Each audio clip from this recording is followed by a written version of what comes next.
समधी करार कैले सोने के गगरा, समधी करार कैले सोने के गगरा।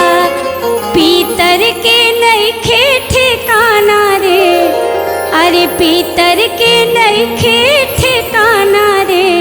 समधी बेईमाना ठग लिया लड़का हमारा रे, समधी बेईमाना ठग लिया लड़का हमारा रे, समधी बेईमाना।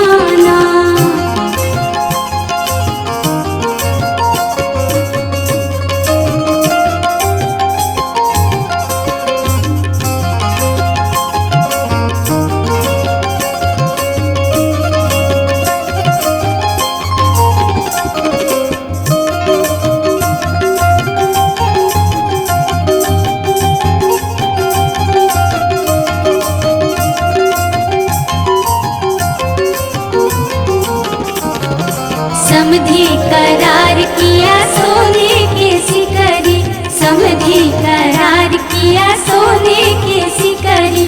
पीतर के नइखे ठिकाना रे, अरे चांदी के नइखे ठिकाना रे। समधी बेईमाना ठग लिया लड़का हमारा रे, समधी बेईमाना ठग लिया लड़का हमारा रे, समधी बेईमाना।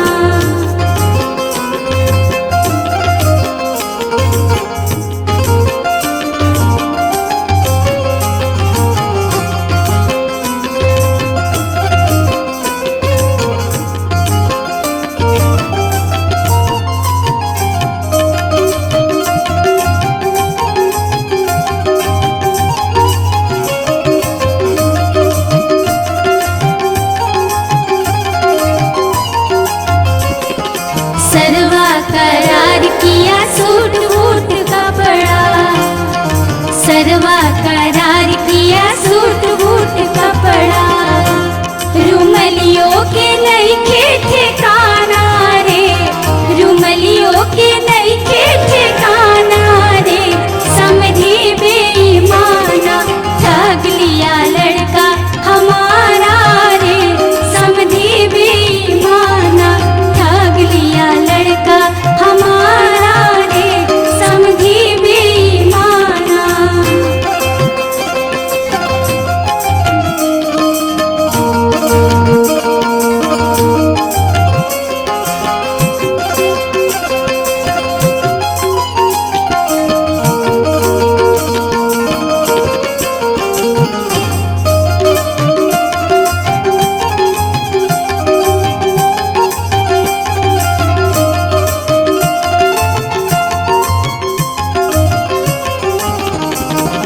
समधी करार किया नगद लाख रुपया, समधी करार किया,